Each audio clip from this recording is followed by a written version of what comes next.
حتى نعمل شاورما الدجاج عندي شرحات. اول شي هون مقطعين بهالحجم، شايفين شلون؟ رقايق، لا كبيره ولا صغيره.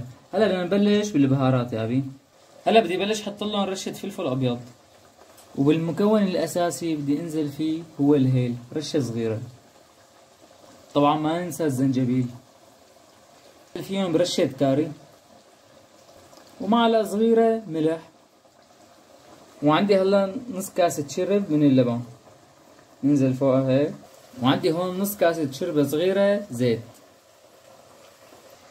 وعندي هلا ليمون ننزل فيهم تحريك. هلا نجيب مقلاية تيفال، شايفين شلون؟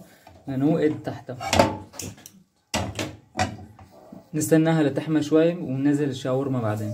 بعد ما حميت مقلاية التيفال، بسم الله رح انزل بالشاورما. شو هالسقسقة هاي بدها وحدة الله يهنيها يا بيع. رح اشتغل انا وياكم بصوص احمر نهلك فيه السندويش ونسقسقه مشان اللدع يا بي. عندي هون نص معلقة دبس فليفلة، وعندي هون نص معلقة دبس بندورة، شايفين شلون؟ طبعا طريقتها سهلة جدا، يعني ما بدها اللبكة والعذاب. وهلا بدي اخذ شوي من المرقات تبعاتهم اللي طلعوا منهم، شايفين شلون؟ بدي انزل فيهم هيك، بنرجعهم على الغاز. طبعا هن استووا بس لسه بدهم شوي. وهلا بدي احرك فيهم. هلا بعد ما خلطناهم منيح، شايفين شلون على المنظرات؟ هات بدي وحده الله يهنيها يا ابي. هلا بعد ما استوى الشاورما تبعاتنا رح نسكبهم هلا. بسم الله. ليش هيك؟ هي بدها وحده الله يهنيها يا ابي.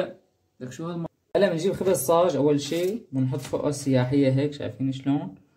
بننزل فيها بكريمة الثوم، ندهنها هيك، نحط لها 3-4 ليرات مخلل، نخليك هنيك انت وين جاية، وننزل هيك نحط لهم شاورما. بسم الله. شايفين نرصها قد ما قدرتوا ترصوا فيها. ها رح نشكلس الباقي ونرجع لكم. نبلش نلفكم هيك، شايفين شلون بهالشكل هذا. بعد ما لفيناه منيح بنزل فيها هيك ونحبسها. هلا نسقسق الثانية. هلا بننزل بالثالثة، شايفين شلون؟ وهلا بدنا نساوي وحدة بالصوص الأحمر، شايفين شلون؟ ننزل فيها بالشكل هذا ونصفى ناحية أخواتها.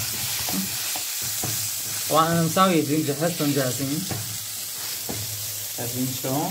هلا بنشكلسهم بالصحن العربي. هي بدها وحدة الله يهنيها يا بلك. شو هالحمار هاد؟ ليش هيك؟ شايفيني على المنظر هاد بدها وحدة الله يهنيها يا بي. إذا حبيتونا من اللايك لا تنسونا. نلتقي إن شاء الله بفيديو جديد. سلام.